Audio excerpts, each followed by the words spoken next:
Assalamualaikum warahmatullahi wabarakatuh. Perkenalkan, saya Lili Susanti, Eskom MKOM dosen tetap pada program studi Sistem Informasi Fakultas Ilmu Komputer Universitas Pamulang.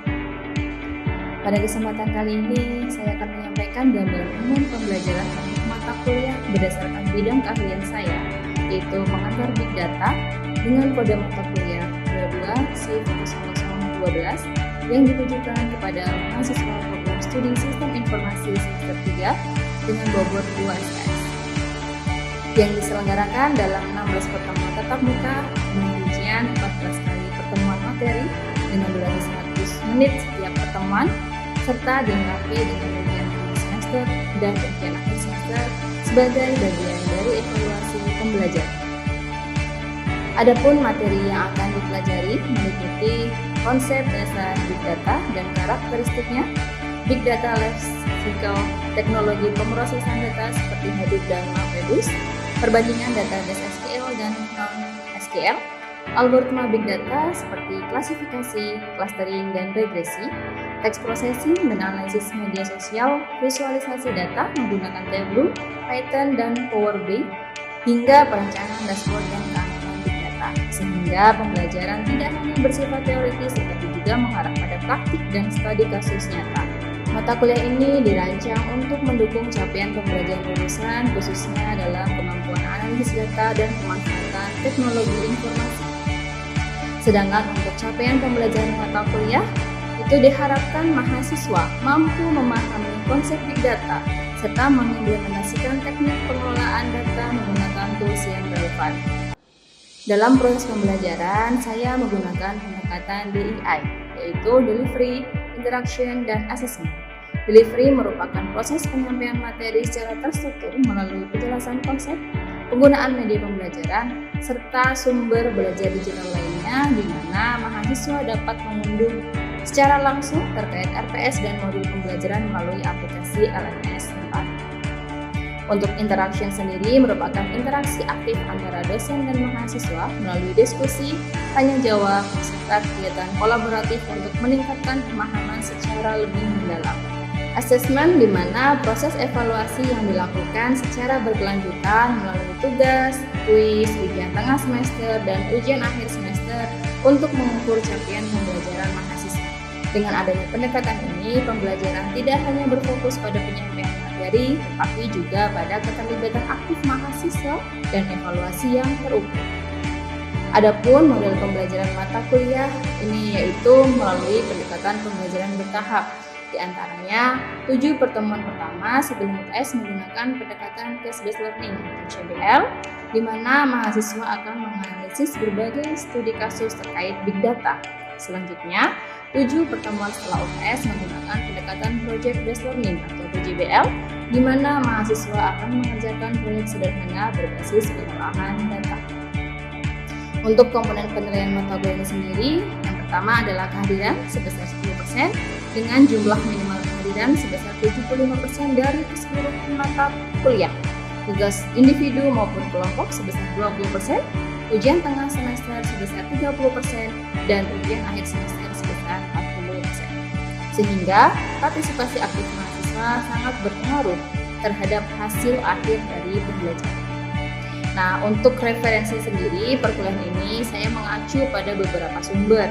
Di antaranya buku Big Data, Data Mining, dan Complexity oleh Brian dan Rajev, buku Big Data Predictive Analytics oleh Justam, Siti, Mawadah Umar, dan kawan-kawan, serta berbagai jurnal ilmiah dan referensi terkini di bidang Big Data.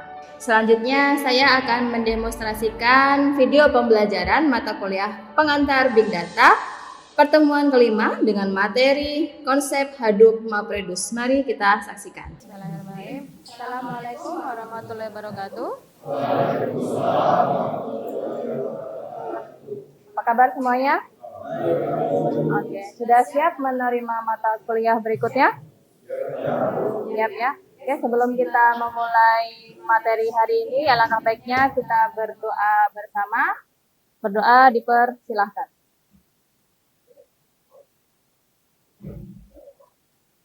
Berdoa selesai. Oke, baik, Ibu cek terlebih dahulu untuk kehadiran. Untuk hari ini siapa saja yang tidak hadir? Ada Zafran, kemudian Bayu. Ada lagi yang nggak hadir hari ini? Dinar. Oke, ada yang tahu kenapa tidak masuk hari ini? Zafrannya sakit. Bayu? Tidak tahu. Dinar? Lagi? Sakit juga. Oke, baik kalau begitu. Oke. Untuk pertemuan ini kita terkait Big Data ya, kita akan membahas mengenai konsep Hadoop dan MapReduce seperti yang Ibu jelaskan kemarin. Untuk pertemuan 1 sampai 7 ini kita masih materi, kemudian untuk pertemuan 8 dan 14 baru nanti kita ada yang namanya project. Gitu ya. Nah, ini untuk pertemuan 5 kita akan membahas terkait konsep Hadoop dan MapReduce. Ya. Untuk Hadoop sendiri nanti kita tidak akan gunakan ya untuk toolsnya. Kenapa? Karena memang beberapa arsitektur dari perangkat komputer kalian itu banyak yang tidak support. Jadi nanti untuk project atau mini project kita akan menggunakan Anaconda, kemudian ada Tableau dan ada Power BI. Jadi itu setelah UTS kita akan infokannya. Ya, untuk tujuan pembelajaran pada pagi hari ini Ibu akan menjelaskan tentang arsitektur dari Hadoop termasuk komponen utama seperti HDFS, kemudian ada MapReduce. Kemudian yang kedua, menguraikan prinsip kerja MapReduce mulai dari tahap map, level, hingga reduce.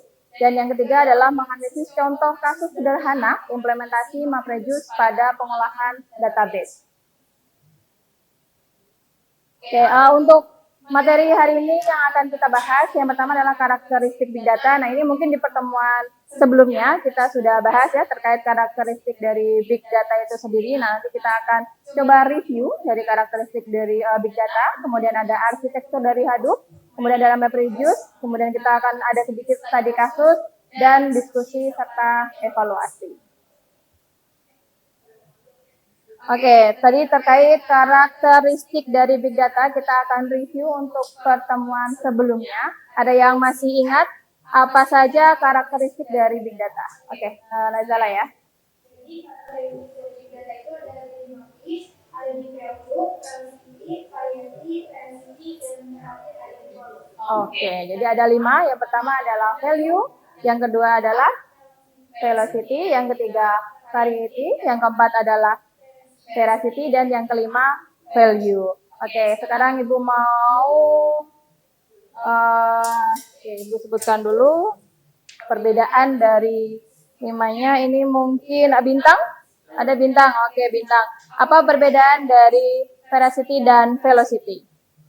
Setahu saya velocity itu adalah kecepatan data yang dihasilkan pertama secara detik. Itu kayak data streaming atau notifikasi real time. Oke.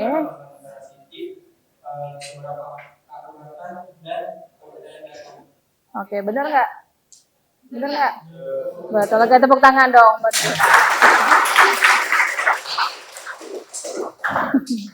Oke, tadi karakteristik Big Data yang disampaikan oleh Najala, yang pertama adalah volume. Itu merupakan karena Big Data itu ya, data setiap harinya itu selalu bertambah ya. Kalian ada WhatsApp, itu kan pasti setiap hari ada chat kan? Coba bisa dibayangkan nggak seberapa banyak data itu, chat dari seluruh masyarakat yang ada di Indonesia. Banyak kan? Iya, nah itu termasuk ke dalam karakteristik dari Big Data. Yang pertama adalah volume. Kemudian yang kedua adalah velocity. Seberapa cepat data tersebut bertambah setiap detiknya. Kalian bisa bayangkan, orang yang berbelanja di e-commerce, itu setiap detik pasti selalu ada kan? Dari jutaan manusia itu pasti selalu bertambah kecepatannya. Itu termasuk juga karakteristik dari Big Data. Kemudian ada variety. Nah, ini variety itu jenis data yang beragam. Contohnya ada data teks, kemudian ada data gambar, ada data video, ada audio. Ya, nah itu kan jenis dari Big Data itu sendiri. Nah, itu semua data bisa diolah ya, baik gambar, teks maupun audionya. Kemudian ada veracity. Nah, keakuratan atau kepercayaan sebuah data. Data tidak bisa diolah kalau data tersebut masih kotor atau ada noise-nya. Ada koma, ada titik, itu mau buat apa? Kalau ada titik, ada koma gitu ya, mau ada tanda tanya, tanda seru, itu kan tidak bisa diolah kan datanya. Nah, maka untuk bisa mengolah suatu data, itu harus dibersihkan terlebih dahulu di noise gitu ya. Nanti kita akan mempelajari pembersihan data tersebut pada prepositioning di pertemuan berikutnya ya. Kemudian yang terakhir, value. Menurut kalian, kita sudah mengolah data, sudah mengumpulkan data, memproses sebuah data, tapi kalau tidak ada informasi yang diambil, itu belum termasuk ke dalam big data. Ya.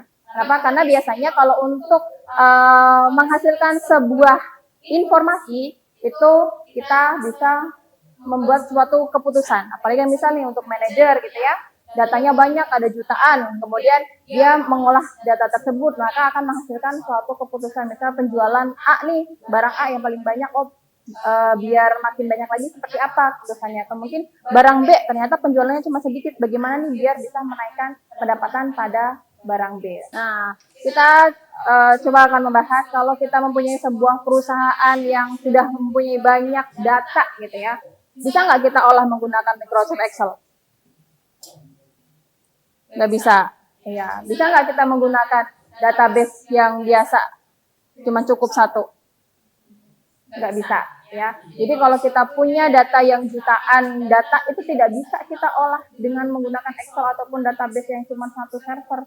Kenapa ya? Karena kalau bukan nanti jadinya hang gitu ya komputernya, bisa juga jadi lambat atau mungkin nanti terjadi suatu crash, datanya juga tidak bisa relevan. Nah, perlu adanya suatu aplikasi yang bisa mengolah suatu data yang sangat banyak. Itu contohnya adalah Hadoop. Ya, Hadoop sendiri itu merupakan suatu platform ya atau aplikasi yang digunakan untuk pengolahan data. Nah, cara kerja Hadoop sendiri itu bukan cuma satu komputer saja. Ya, jadi kita misalkan untuk database sebenarnya kan cuma satu kan. Kalau misalnya datanya banyak itu kan kebanyakan perusahaan itu dia akan menambah server. Ya kan, kemudian untuk kapasitasnya masih tidak tercukupi juga kan kalau cukup satu komputer saja yang mengolah data. Nah, makanya perlu yang namanya tadi Hadoop. Hadoop itu dia hanya ada satu komputer master dan cara kerjanya itu dipisah-pisah atau digabungkan ke banyak komputer. Jadi nanti ada master komputer,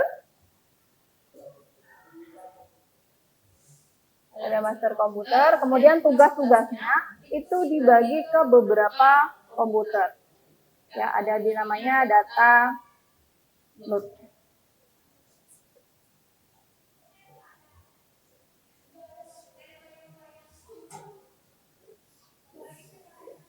Kita bisa bayangkan ya, kalau misalnya satu komputer harus bekerja sendiri, pasti kan lebih capek kan? Ya, nah dengan adanya Hadoop ini dia dipisah-pisah ke banyak komputer, jadi dibagi. Contohnya kalau misalnya kalian mengerjakan suatu tugas sendiri itu kan terasa capek kan? Ya, tapi kalau misalnya dibagi ke tugas si A, si B, si C ngerjain apa, itu pasti dia akan lebih gampang. Itu, misalnya kita punya data 1 tera data gitu ya, kalau dikerjakan sama satu komputer, pasti dia akan capek atau lelah, mungkin crash tadi datanya. Tapi kalau 1 tera tersebut dibagi ke 100 komputer per masing-masing tugasnya, maka itu akan lebih mudah. Nah, itulah cara kerja Hadoop. Jadi, membagi tugas ke banyak komputer. Kalau misalnya datanya bertambah lagi, ya tinggal nambah aja kan komputer. Ya, tidak perlu menambah server. Jadi, hanya membagi tugas ke masing-masing komputer. Sampai sini ada pertanyaan? Sudah cukup jelas untuk Hadoop? Ada yang bertanya? Jelas ya? Oke, kita lanjutkan. Nah, di sini untuk arsitektur dari Hadoop itu sendiri. Storage layer. Nah, itu storage berarti dia sebagai penyimpan data. Kemudian resource management itu yang membagi. Siapa aja nih tugasnya hanya membagi saja. Kemudian ada application layer. Itu tugasnya adalah memproses. Contohnya dari diri kita sendiri ya. Nah, untuk Hadoop, contohnya storage layer atau HDFS itu memori kita. Memori yang ada di otak kita. Ya, itu HDFS. Jadi kita analogikan HDFS sebagai tempat penyimpan suatu data. Kemudian yang kedua adalah yarn. Yarn itu adalah otak. Kenapa? Karena otak membagikan tugas ya pada saraf-sarafnya. Ini kerjanya ngapain gitu. Kemudian untuk application layer itu kita contohkan sebagai energi. Kalau kita tidak punya energi, tidak akan bergerak kan? Iya. Jadi ada 3 untuk arsitektur Hadoop. Yang pertama adalah HDFS ini bertugas sebagai menyimpan suatu data. Kemudian ada yarn, ini tugasnya hanya membagi, ya membagi tugasnya apa saja. Kemudian aplikasi layar dia sebagai pemrosesan.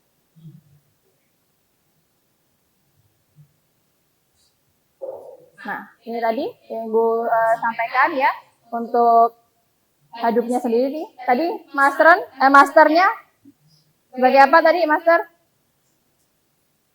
Sebagai apa? Penyimpan? Ya. Jadi penyimpan namanya apa? HDFS. Ya, jadi tempat penyimpanan dia masternya di sana. Kemudian resource manager sebagai pembagi tugas tadi apa? Iya, yarn. Kemudian data node apa? Sebagai apa tadi data node? Pemrosesan? MapReduce. Masih pada beberapa ingat, masih ada yang beberapa lupa ya. Padahal baru tadi slide sebelumnya.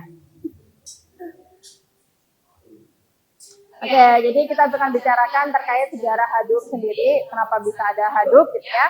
Nah, dimulai dari penelitian itu berawal pada Google tahun 2003. Tujuan Google ini yang pertama adalah untuk mengindeks seluruh World Wide Web. Kan tahu sendiri ya, di internet atau www. Itu kan banyak banget yang mengakses datanya. Kemudian Google itu mau mencoba mengolah datanya seperti apa, kemudian bagaimana mereka merekomendasikan dari yang paling atas paling banyak kliknya gitu ya, maka menggunakan Hadoop. Nah, kemudian ini Google sudah mencapai batas dari skalabilitas di teknologi RDBMS, kemudian pendekatan baru untuk menyimpan dan menganalisis data. Kemudian dia membuat sebuah Google File System, ada yang namanya juga MapReduce. Kemudian ada developer bernama Docati, ini dia punya Yahoo, berusaha untuk mengatasi masalah yang sama pada implementasi search engine open source buatannya yang disebut dengan Notch. Oke, kita punya tadi ya, ada map, ada Reduce. Tadi map ngapain? Mapping. Dia ya, bisa kalau map. Reduce ngapain? Iya, menggabungkan. Tapi di antara map dan Reduce itu ada yang namanya short and shuttle ya. Bisa gimana? Shuttle. Short and shuttle. Jadi dia short dulu ya. Apa itu namanya? Memfilter dulu. Ya, kemudian shuttle itu dia mengacak datanya. Gitu. Jadi ada antara dua tak ini ada fase tersembunyi dikenal dengan shuffle dan short. Mengatur output map untuk dikirimkan ke Reduce. Jadi dari map dulu, nanti baru di short ini ya, shuttle, kemudian baru dikirimkan ke Reduce. Nanti baru ada outputnya atau hasilnya. Biasanya di sini output atau hasilnya. Output atau hasil. Oke, sekarang Ibu butuh coba role play ya, biar kalian sedikit paham bagaimana cara kerja map, short and shuttle, dan juga Reduce. Saya butuh 5. Aisyah, boleh maju ke depan. Aisyah, Dino, Ilham, Raihan, dan Sultan. Silakan maju ke depan. Oke, ini Ibu mau pembagian tugas Aisyah nih ya. Aisyah ini tugasnya adalah sebagai master atau sebagai HDFS. Jadi dia menyimpan suatu data ya. Jadi menyimpan data. Oke, ini manajernya Ilham, mana Ilham? Oke, Ilham sebagai manajer ya. Ilham sebagai manajer. Kemudian sebagai yarn. Berarti kalau Aisyah tadi HDFS, kalau untuk Ilham sebagai yarn ya resource-nya. Kemudian untuk map Reduce-nya ada 3. Untuk map ini Dino, Mbak Dino.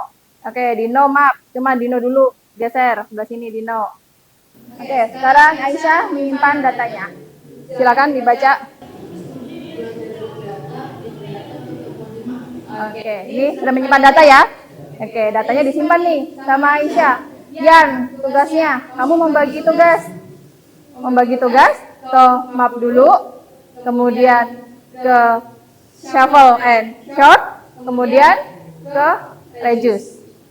Oke, Sekarang si Yan info ini ke map apa yang muncul mapping itu kan berarti dia memisahkan. Oke, coba Yan bilang. Si Ilham ya. Ilham bilang ke Dino. Bilang suruh pisahin datanya. Oke. Dino pisahin datanya. Coba pisahin ada apa aja Dino. Pecah. Dipecah dong kan tadi belajar berapa fontnya? Ibu yang nulis. Oke, dihitung. Berarti si map itu dia memecah data. Belajar. Berapa jumlahnya belajar? Belajar berapa? Kata-kata, jangan huruf. Hah? Satu. Ya. Kemudian big berapa? Berapa? Iya, dia 2. Kemudian data berapa? Data 2. Ini tugasnya si Dino nih harusnya. Pertemuan berapa Dino? Ya, pertemuan 1. Kemudian 5 berapa?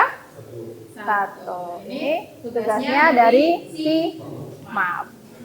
Oke, sekarang Yan ngasih tugas ke shuffle and sort. Dia harus ngapain nih shuffle and sortnya? Memfilter, ya kan, sorting antara ini huruf abjad ini kan tidak beraturan kan? Ini depannya B, D, P, dan L. Maka tugasnya tadi Raihan ya? Raihan, ya, shuffle and sort. Coba, shuffle and sortnya seperti apa? Shuffle and sort.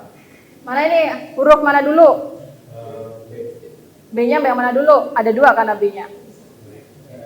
Oke, berarti yang belajar dulu kan? Belajar. Kemudian belajar berapa? 1, benar. Kemudian? Ya. B berapa?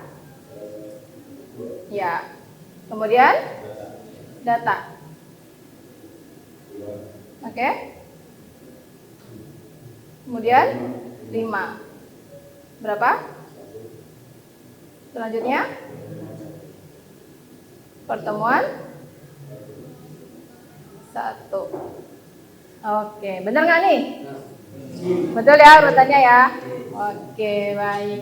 Nah, berarti yang terakhir adalah reduce. Reduce itu sudah menerima bersih nih dari si shuffle and sort. Tadi reduce adalah Sultan ya.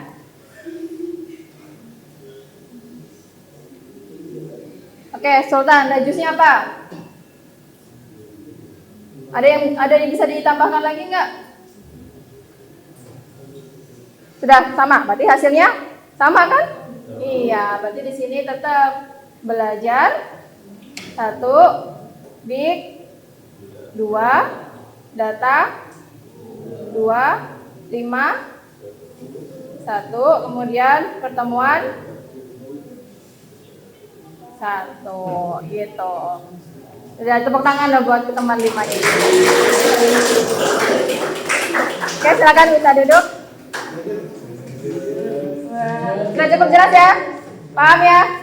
Masuk ya tadi ya? Jadi tadi Aisyah tugasnya sebagai ADMS, dia hanya menyimpan saja memorinya. Menyimpan, belajar big data pertemuan 5. Jadi disimpan tuh sama si Aisyah. Kemudian sama si Ilham, dia ngasih instruksi nih. Tadi ke instruksinya bisa ke Dino, kemudian sebagai mapnya, kemudian ke Raihan tadi ya untuk shuffle and sortnya, kemudian ada ke Sultan tadi ya. Sultan yang sebagai reduce-nya.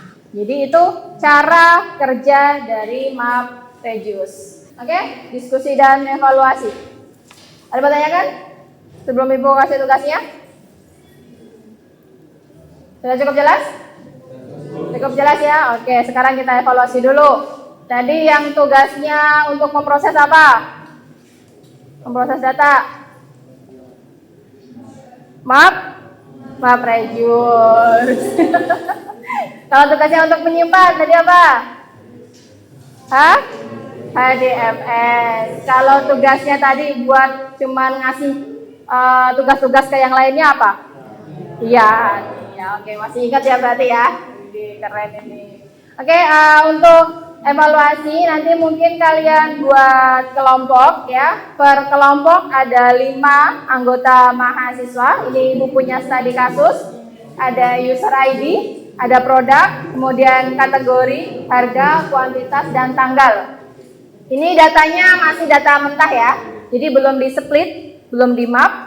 Kemudian nanti kalian mendesainkan alur dari map reduce, nanti mapnya seperti apa, kemudian shuffle and sort-nya seperti apa, dan reduce-nya seperti apa. Kalian sajikan hasilnya. Misalnya kalian mau menghasilkan siapa sih pembeli atau user ID terbanyak dari transaksi tersebut, atau mungkin produk mana nih yang paling sering terjual, atau mungkin tadi kategori apa yang paling sering dibeli oleh si user, atau berapa paling banyak revenue-nya. Atau bisa misalnya dari tanggal ID atau user yang paling sering membeli itu di tanggal berapa gitu ya. Nanti kalian bisa sajikan dalam bentuk presentasi. Presentasinya dipresentasikan pertemuan berikutnya. Jadi Ibu harap kalian bisa membuat hasil dari masing-masing studi kasus. Nah, ini studi kasus ini tidak hanya memunculkan satu hasil analisis, tapi ada beberapa banyak analisis yang bisa disampaikan. Nanti misalnya kalian menjadi satu manajer gitu ya di suatu perusahaan dengan data tersebut, kemudian data terolah, apa keputusan yang bisa kalian ambilkan di situ. Oke, ada pertanyaan untuk tugasnya? Cukup ya. Nanti untuk pembagian tugas kelompok bisa Ibu serahkan ke ketua kelas. Mana ketua kelasnya? Oke, nanti tolong ya list-list nama kelompok anggotanya nanti bisa dipresentasikan di minggu berikutnya. Cukup? Cukup. Bagaimana pembelajaran hari ini? Apakah happy? Happy. Ada yang masih masuk di logika ya? Oke, minggu depan Ibu akan review lagi. Nah, Ibu tanyakan lagi apa cuma prejudice sama segala macam, tolong tetap disiapkan ya, karena nanti kalian akan ada mini project yang lebih daripada ini. Gitu. Oke, jika tidak ada yang ditanyakan, Ibu ucapkan terima kasih ya. Sampai ketemu di pertemuan berikutnya. Ibu cukupkan. Assalamualaikum warahmatullahi wabarakatuh. Demikian rekaman video proses pembelajaran di kelas untuk mata kuliah pengantar Big Data Program Studi Sistem Informasi Universitas Pamulang. Video ini digunakan sebagai salah satu syarat penyusunan dokumen pernyataan diri dosen dalam unjuk kerja Tridharma Perguruan Tinggi atau biasa disebut PDD-UKTPT. Semoga dengan adanya video ini bisa menjadi pertimbangan yang baik dalam proses penilaian sertifikasi dosen. Akhir kata, saya ucapkan terima kasih. Wassalamualaikum warahmatullahi wabarakatuh.